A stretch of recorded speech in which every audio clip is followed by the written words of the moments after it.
Hey everybody, welcome back to the Thrillcat Cinema Lab. Picking back up with the CEDIA previews here again today. We have someone here that I've been actually talking to a few different times here on the channel. I've got Matt Trinkline from StormAudio here today to talk about their presence at CEDIA this year. They've got a couple of rooms that they're going to be in. They've got their own booth. So let's start off with Sound Room 7. Yeah, absolutely. Thank you, Travis, for having us on. Really Absolutely. excited to talk about CEDIA. Can't wait for it. Going to be a lot of work. We're going to be absolutely exhausted, but it should be phenomenal. We do have a main booth there where we're going to be located, the majority of our team at booth 4312, which is in partner with Ashindo. In SR7, one of the two big sound rooms that's going to be there this year, we got a handful of partners. That is the Seymour-Screen Excellence Sound Room, put on by Christie and Evan Zerby. That Seymour-Screen Excellence screen, which is actually going to be a retractable masking screen this year, which is kind of a new flavor for them to show, is going to be fed by a Christie projector going through a Panamorph lens. Upstream from the Christie, we have a MadVR, and the MadVR team is entirely involved. And that's coming from a StormAudio ISP Elite Mark III, which has both 32 AOIP as well as analog outputs on it. That's going to be a hybrid system. LCRs and subs are running over the AES67 network on AOIP, and the surrounds are running on analog. Then up from there, going down on the audio chain side, we're feeding into a fully blown Ashindo system with massive infrasonics that we'll get into and actually show you a little sneak peek of in a minute. And then we also have a acoustics package in there being provided by Simplified Acoustics and Matt Call and those folks. And then we have, of course, the wonderful Movia seating line. So it should be a pretty exciting and product packed room. It's a good thing the system is going to be so effective in that room, because I have a feeling I might fall asleep in one of those movie chairs. Those look so incredibly cozy. They are, as Todd says, they're not the this is my seat with the armrest chair. They are the cuddle up with the family couch. So Yeah. uh, there's a chance there'll be some of that. But I don't think once the demo gets started, there'll be any chance of anyone falling asleep once you see what we have in this room to offer. Right on. It's going to be there's a lot of people talking about this room. It's going to be fun to see and hear. You mentioned something in here. I want to ask you about this quick too. You mentioned the audio over IP aspect of part of the system in this room. Talk a little bit about that. And I know this is something that Storm is not new to. I didn't go last year, but 2 years ago at CEDIA, you had the room running completely over IP. What are the advantages of using that sort of a setup? So you get a couple things. I mean, first and foremost, less cabling on the connection side. You have less transitions going from analog to digital conversions back and forth, which means you're picking up less of an error percentage based on those algorithms and the cards.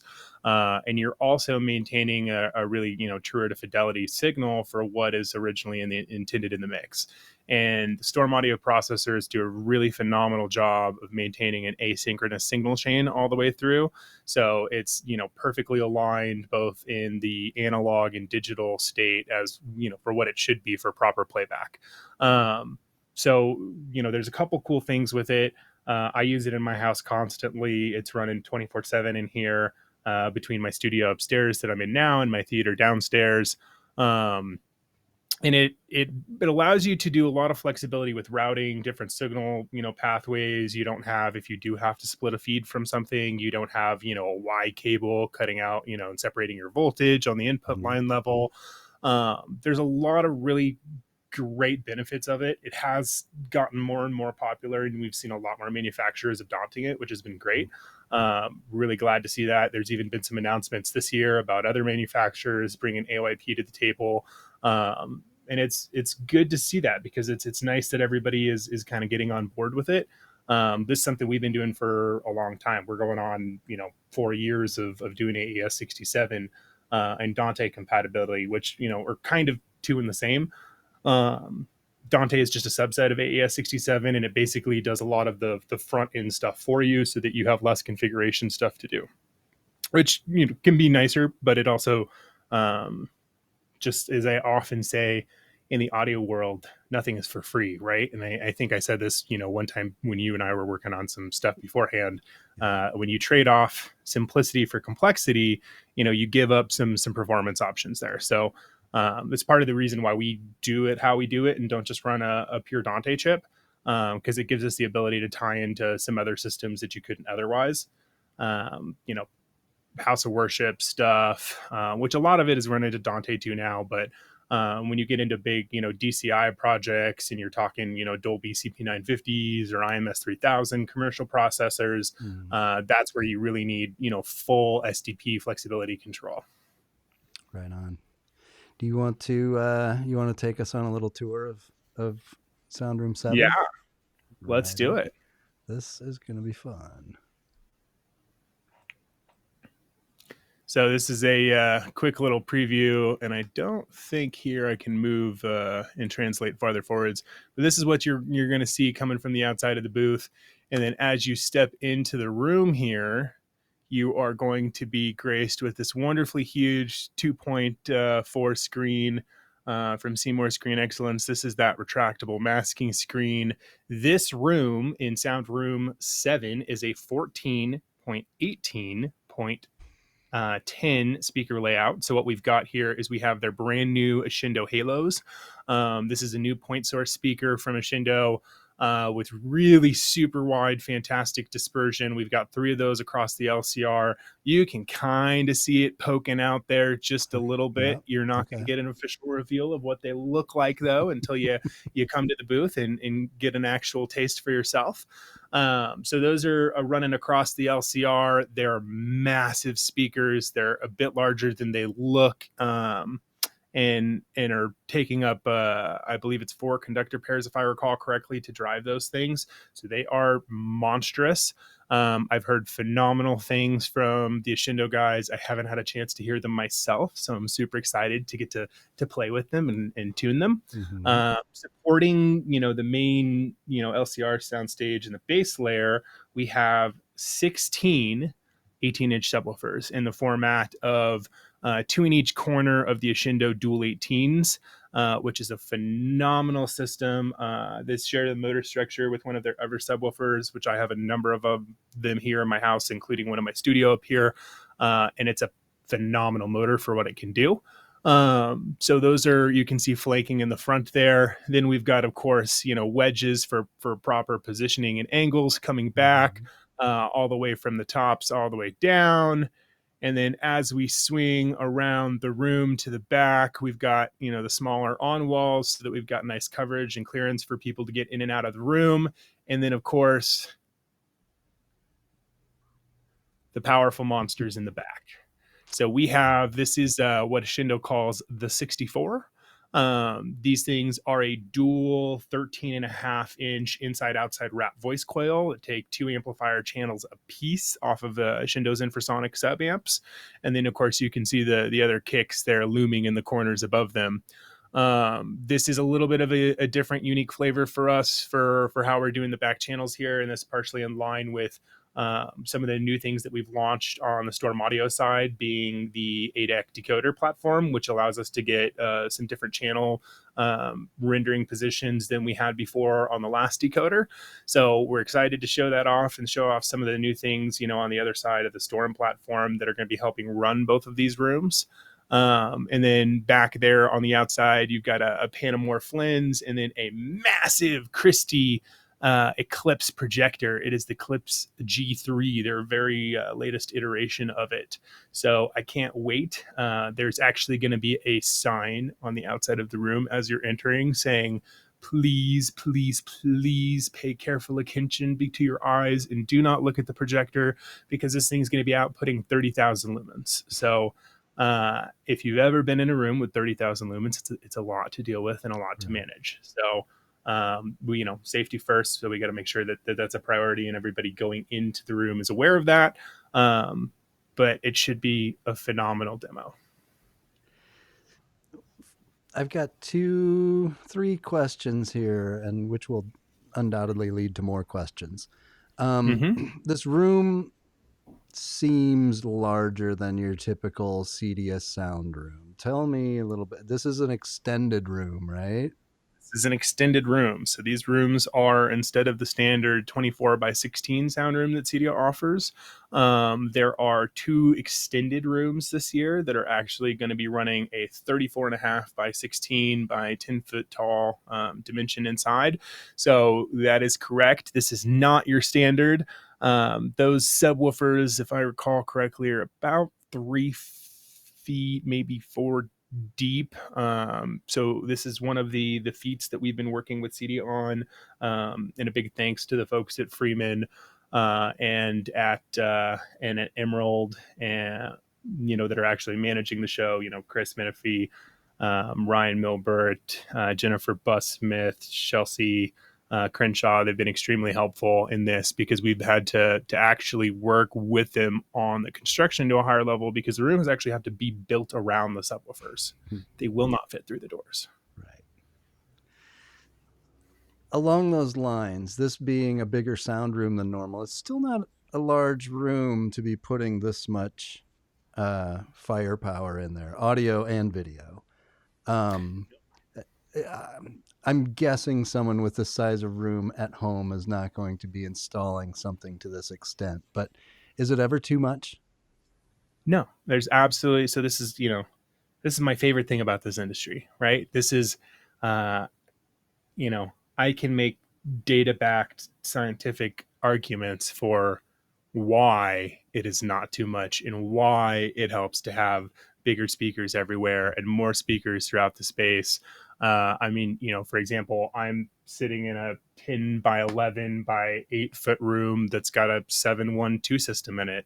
And if I really wanted to, I could take this and have a little more. Mm-hmm. It's not that different than my theater space downstairs. I'm an 1113, and that's a 746 right now, and it'll probably go up to a 946 at some point. Um, it's a good thing my wife's not watching this, but that room is you know, it's my own special chaos. We'll put it Sure. that way. But it's a test lab where we play, work on new stuff, do calibration testing, and everything that lets us come on site and do all these wonderful things here. So, um, it's that's the thing. This isn't a. It's kind of like there's an old saying for building race cars, which is how fast do you want to go and how much do you want to spend. Mm-hmm. That's really what it comes down to when you talk in theater spaces, because I've seen small rooms. The MadVR Experience Center, for example, is phenomenal. It has a single 3-seat couch in it, and it has a 11 dot, oh man, what is it, there's 11 base layers, big black swans up front, full range 12-inch everywhere, all the surrounds and the top channels, 6 or 8 top channels. And then we've got, let's see, there's 6 21s in the front wall, 2 32s in the front wall, 2 21s in the back wall, and a 50-inch also in the back wall. So, it just goes to show that there's, for a small space, to have that kind of dedicated performance, that is what probably most people would consider over the top. And having gotten to work on the calibration side of that room and experience it firsthand, it is absolutely phenomenal. It is not over the top, it is appropriate. Right. And it's this industry, I joke sometimes that it's chasing the dragon's tail of perfection, and that's one of the closer spaces that you can get to it. So Right.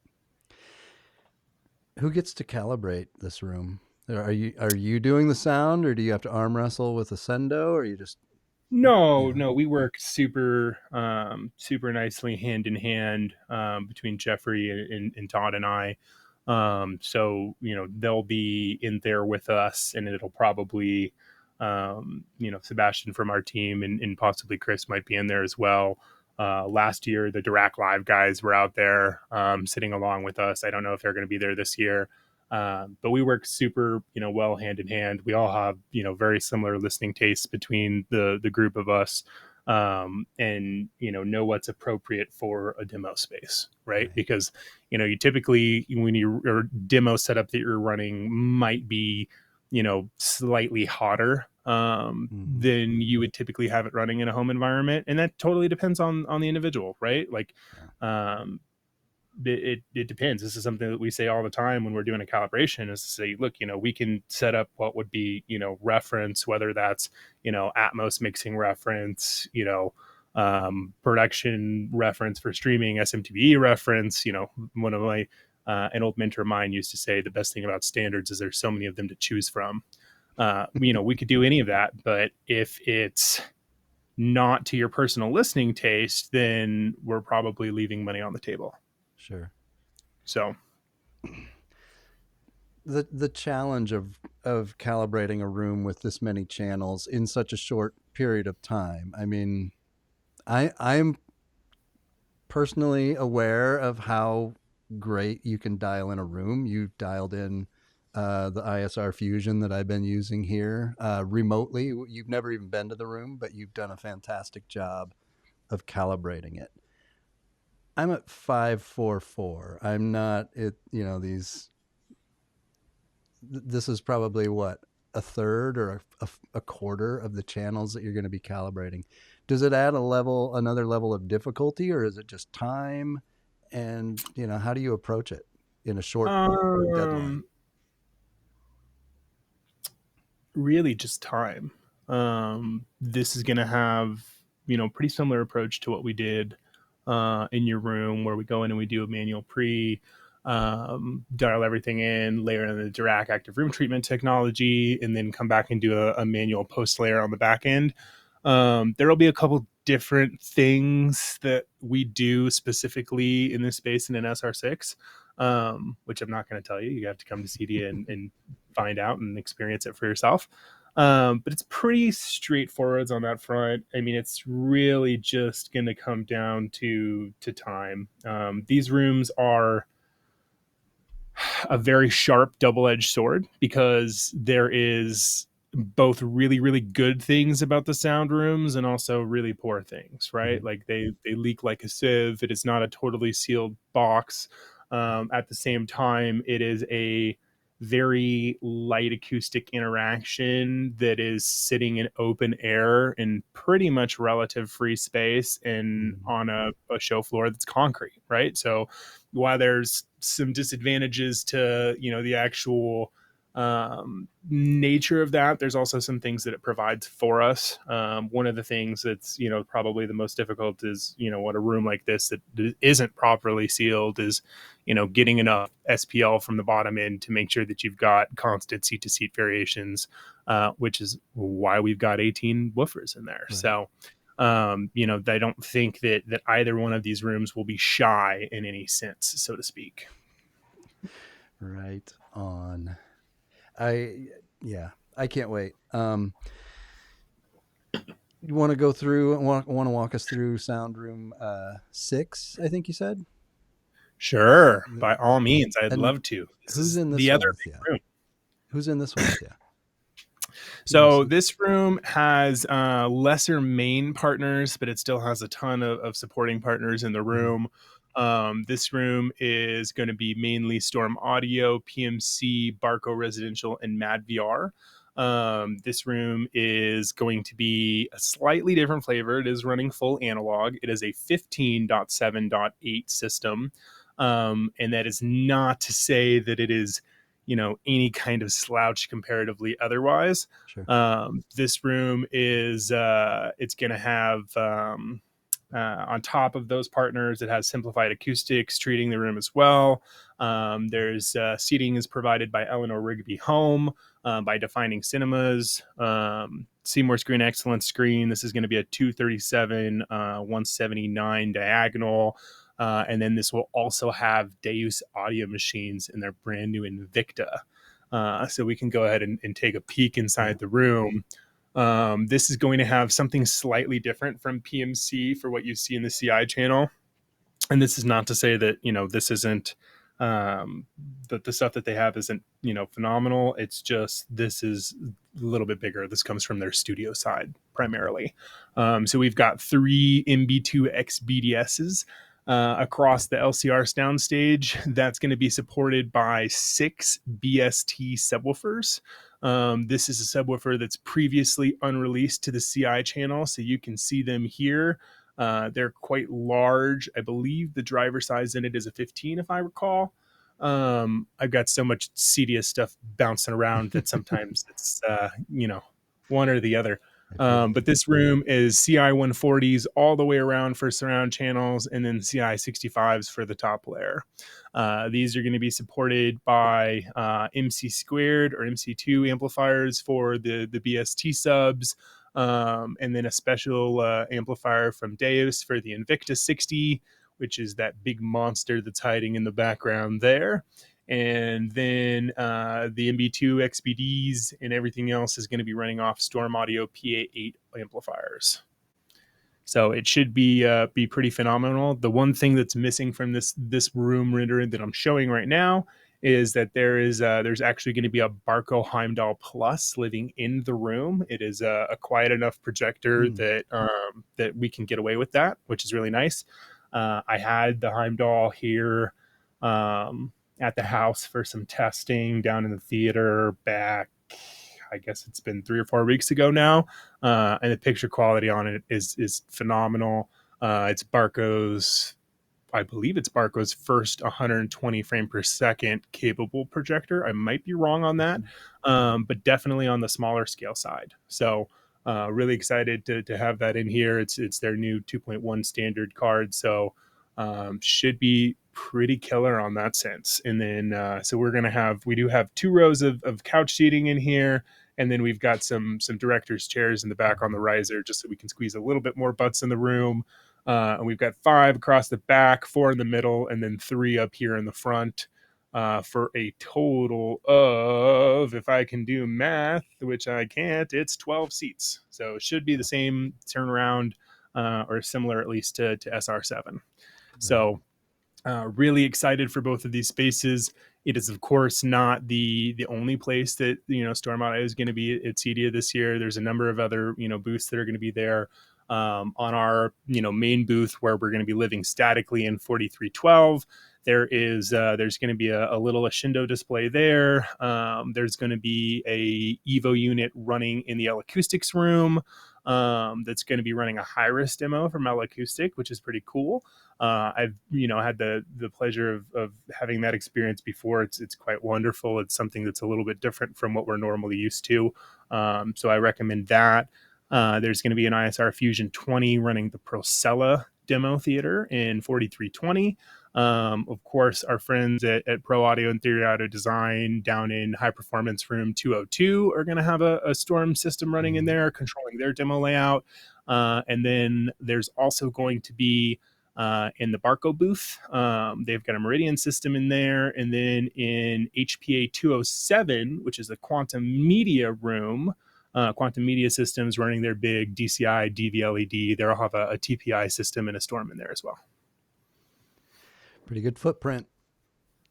Oh yeah, we're excited. It's a good amount of work, but that's why we start planning for these things a year in advance so that we can make them as spectacular as they can be.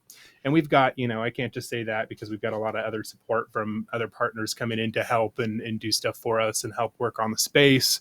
So we've got a couple dealers who have volunteered and to come in and help give us an extra hand. As well as some other fantastic supporting partners. We got control packages in place from AVA and URC between these 2 rooms. We've also got full AOIP and network support from Y-Reboot on their platform. Kaleidoscape is for SR6 has provided a Strato player for here. Of course, MadVR in both rooms.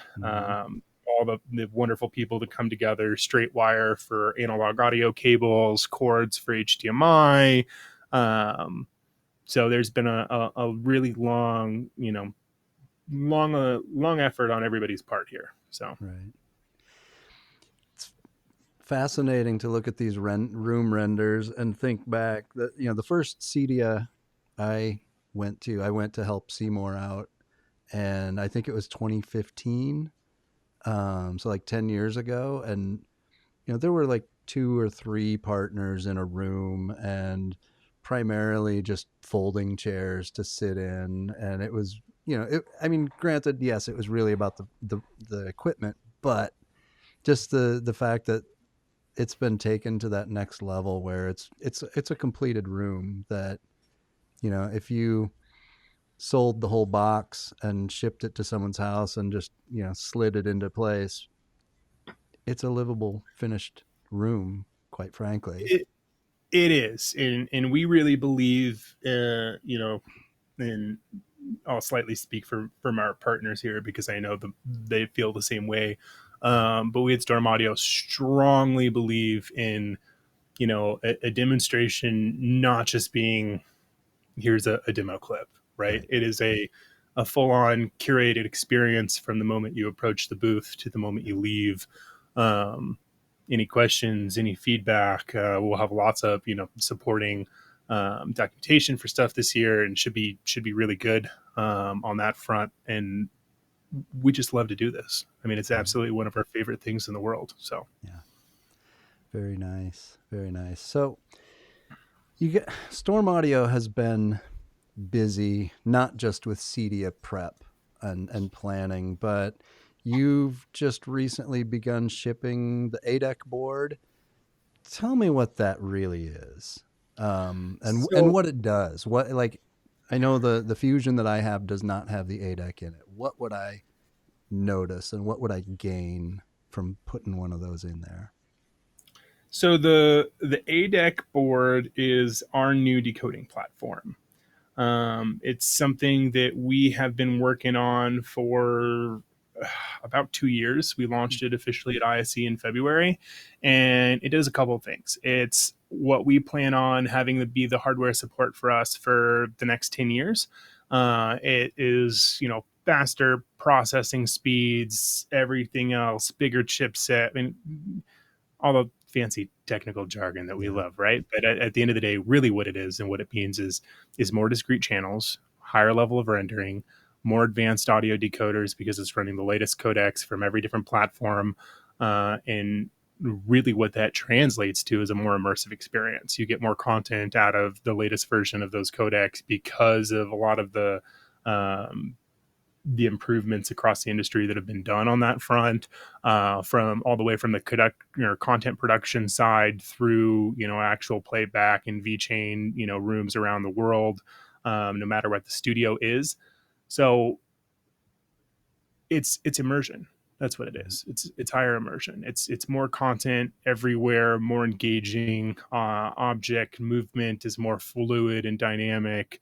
Um, I had when I put it in testing originally, I had no changes to my room, and I mean, my wife and I had been watching Severance at the time, um, and she looked at me at one point halfway through the episode, and she goes, "There's so much more sound, everywhere," and I was like, "Yeah, that's what we're working on." Yeah. So it really cool to have that level of engagement. There's a couple other things that it provides that are kind of unique and helpful for us. Like I said, higher channel decoding count. It brings us actually from 24 up to 32. So that's cool because it allows us to play more accurately in these really big high performance rooms. And as we talked about earlier, even the smaller ones that are Mm-hmm. running super discrete systems. I've seen rooms not much bigger than the one I'm in where they have, little module all the way around. So, allows us to have some more flexibility there. And it also gives us more finite control over smaller things that happen behind the screens that most people don't notice on the decoding side, but it gives us a better level of stability and control there.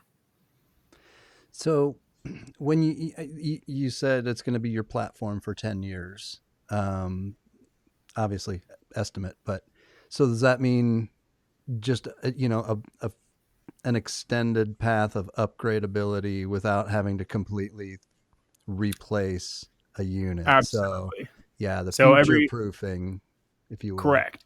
Everything that we do as a design, progress for Storm Audio is really intended to be um, future proofing with a lot of headroom, so that we have lots of room for other things and improvements coming on down the line. There's things that are in there now, such as the Dolby Virtualizer, and some of the other Dolby modes that are present for Atmos by itself. It brings the ability for us to do MPEG-H decoding, which allows for extension into more types of broadcast facilities. So there's some really cool and useful things along with that. But really, what it is making sure that we have enough space to continue to build. Yeah, and I think that's kind of an under recognized fact. I mean, people will look at the price tag on a Storm Audio unit and immediately it's like, whoa, I could save a lot of money if I just went to Best Buy. But the devices that you're buying that are, mass produced and off the shelf aren't designed to last 10 years. They're not even No, really designed to last, 5 years anymore. So no. when you amortize the cost of a Storm over, you know, big box brand, the value is there if you think about it in those terms. It's extremely there, and I want to give you an alternative scenario here, which is one of my absolute favorite things about this conversation, right? So leave CI AV industry for a minute. Let's go automotive. How often are we willing to go out and drop 60 grand on a brand new car that we might drive for 5 years, maybe 10 for some of Mm-hmm. us, and then that's it? Right? Right. I mean, other than a collector, or something that's more of a high performance vehicle, we do that all the time. I mean, there's I got people in my neighborhood who live down the street from me who have a brand new 60 to $80,000 car every 2 to 3 years. Yeah. And I don't live in a crazy super nice neighborhood by any means. It's it's not horrible, but it's definitely not $1 million homes. um, we do that all the time, Yeah. constantly, without a second thought. And that's the craziest thing when you get into conversations like this, because really, that's one of the great things about Storm Audio, right? Is our platform and our DNA is built to be completely modular and upgradable. Mm-hmm. So, a Core 16 from one of the first ones sold back in 2021, or a Mark One Elite from back in 2017 can be upgraded to have these components. And getting upgraded to the ADEC decoder. It can be upgraded to the HDMI card. You can have upgrades to, we just launched a new DAC upgrade as well this year, our new Hyperstream ESS audiophile DACs.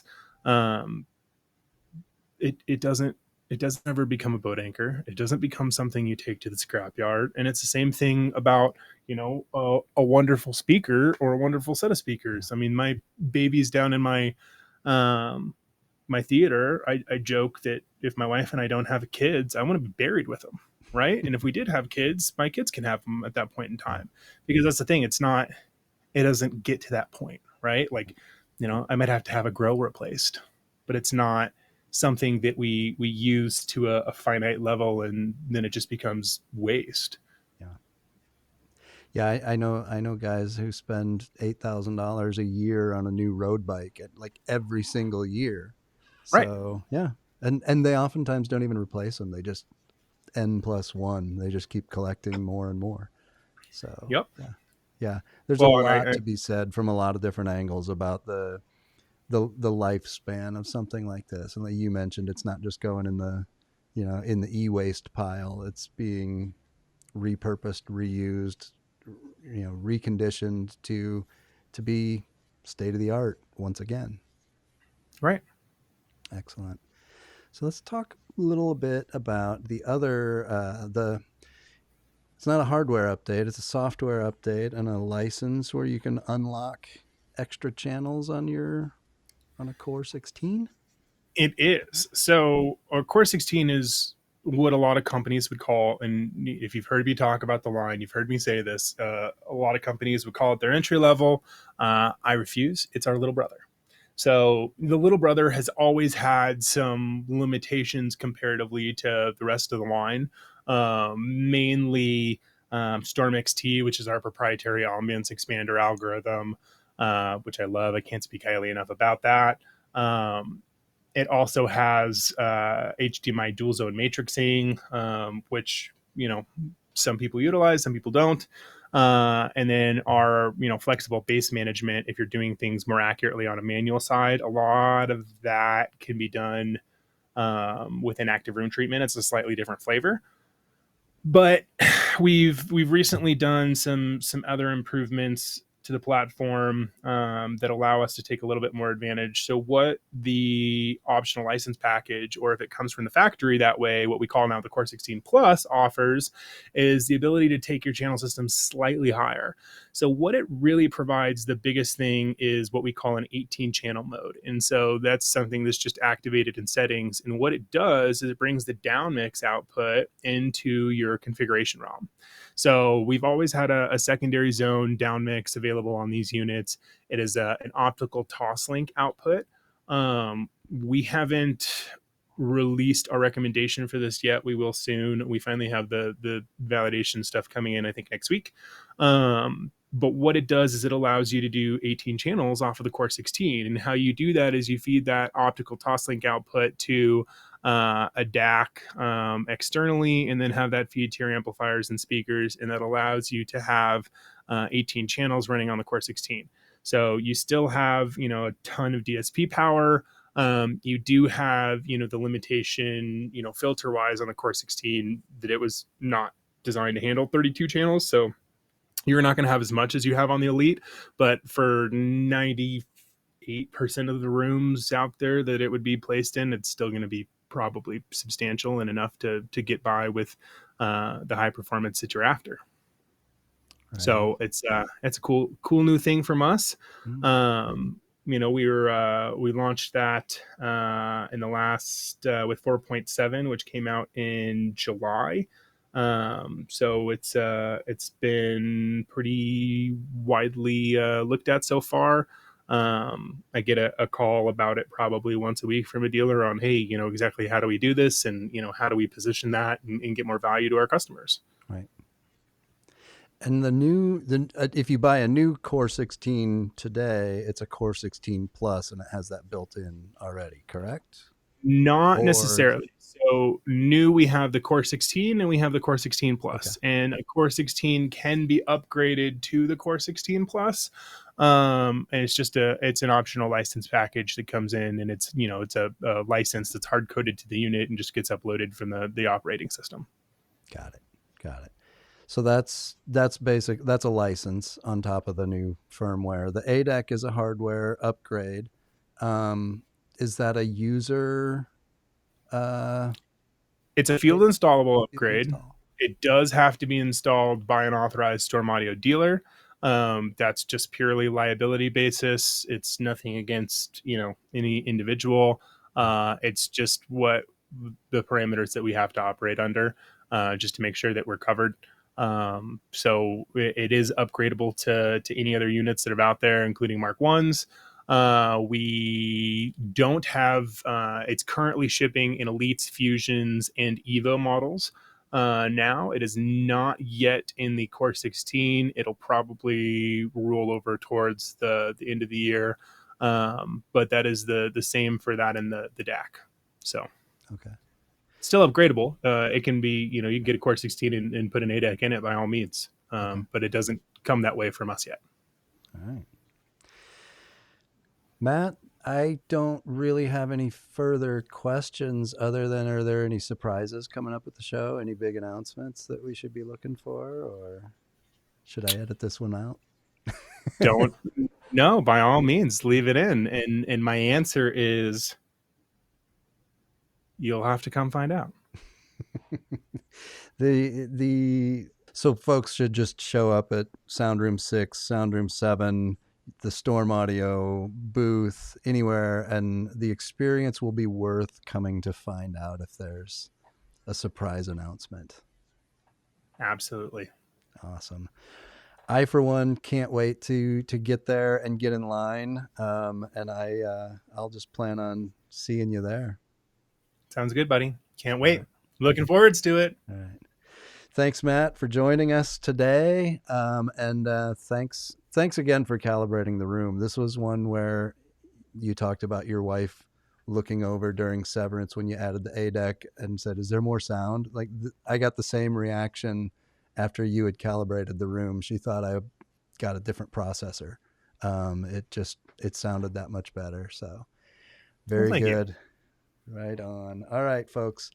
That is it for today's conversation with Matt and of StormAudio. Again, if you're going to be at CEDIA, those booths, those sound rooms are the must see of the event. They're going to be, if previous years are any example, they're going to be the ones to hear, to see, to experience. So if you're at CEDIA, get out there. If not, make sure you've subscribed here, and I'll be doing some coverage there. I'm sure I'll talk to Matt and Olivier and Gary and the gang from StormAudio, as well as the other partners in those sound rooms, the other partners in the booth, and I'll get you all the information I possibly can about what's going on.